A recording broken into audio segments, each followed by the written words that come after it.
Morning, everyone. Well, the day of reckoning has arrived. Today's the day when the furniture removers are arriving to take all our worldly belongings, who knows where. No, we're just for those of you worried about it, we're not leaving the country or we're not leaving the area.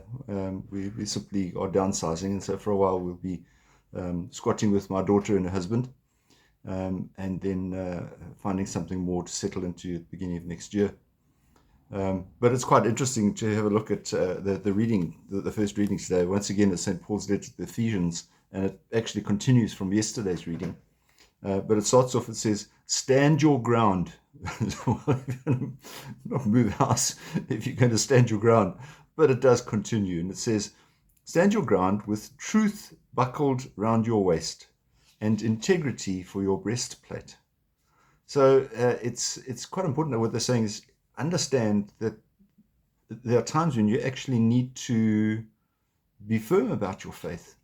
It's not a question of saying, all right, okay, we've got to accommodate God, and we've got to make sure that religion's got to fit into this world, and people still say, well, the church needs to catch up with the times. It's not, the church doesn't make the rules.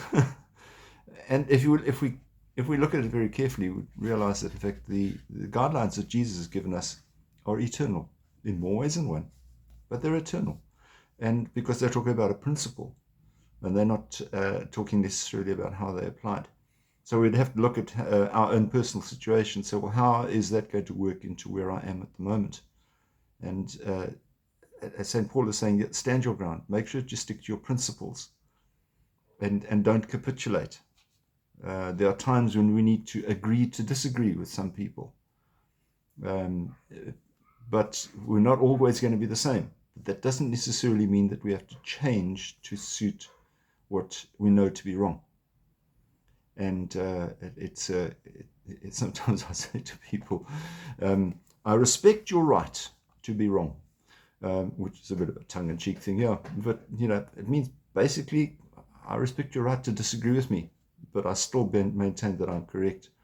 I sometimes used to say to kids when I was teaching the school, because there are a number of different religions, obviously, throughout the class groups, and I would have to say, I'm not condemning whatever your belief is, but understand that as I'm standing here as a Catholic minister, I've already made up my mind.